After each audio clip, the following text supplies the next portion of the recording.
If the mean and variance of these datas are, how many datas are there? 4 and 4, 8 datas are there. तो ये 8 observation है हमारे पास, इनका mean 9 है और वेरिएंस 9.25 है। तो हमें a plus b plus a b की वैल्यू निकालनी है। यहाँ पे इस डेटा में ए और बी अननोन है।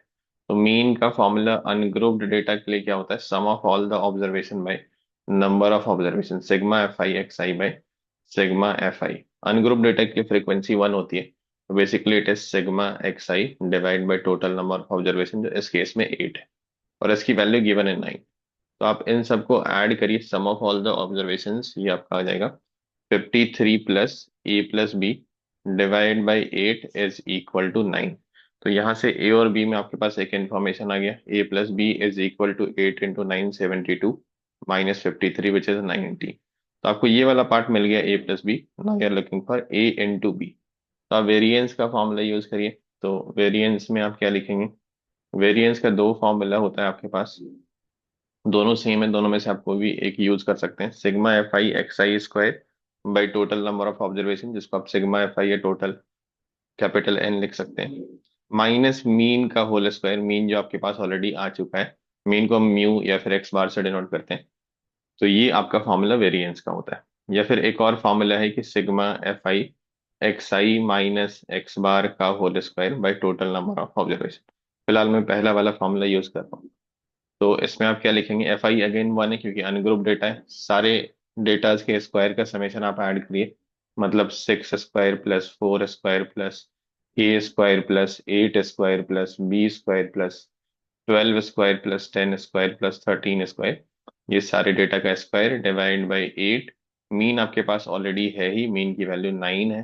तो 9 का स्क्वायर आप सब्ट्रैक्ट करिए 81, and that is equal to 9.25 हो जाएगा।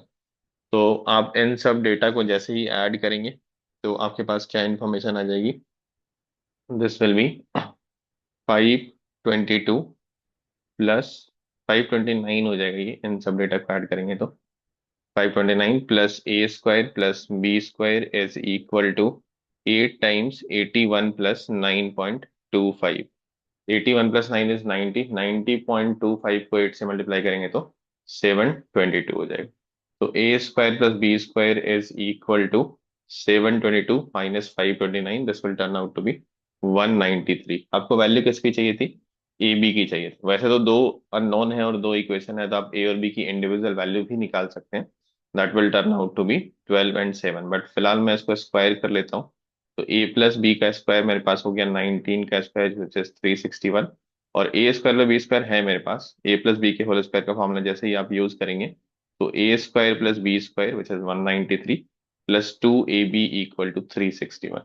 बेनिफिट ये है कि यहाँ से ए बी की वैल्यू आ जाएगी, and you will put in the expression which is needed to be find out. A plus b plus a b जिसकी वैल्यू आपको चाहिए, उसमें डायरेक्ट आप ए बी की वैल्यू निकाल लेंगे। तो 361 माइनस 193 डिवाइड बाई 2 आपका 84 हो जाएगा। तो final answer for a plus b plus a b is, a plus b आपका 19 था और अभी ये 84 आ गया, तो this will turn out to be 103। 103 इसका आंसर हो जाएगा, which is present in option B. तो option B, and that is the answer given to us.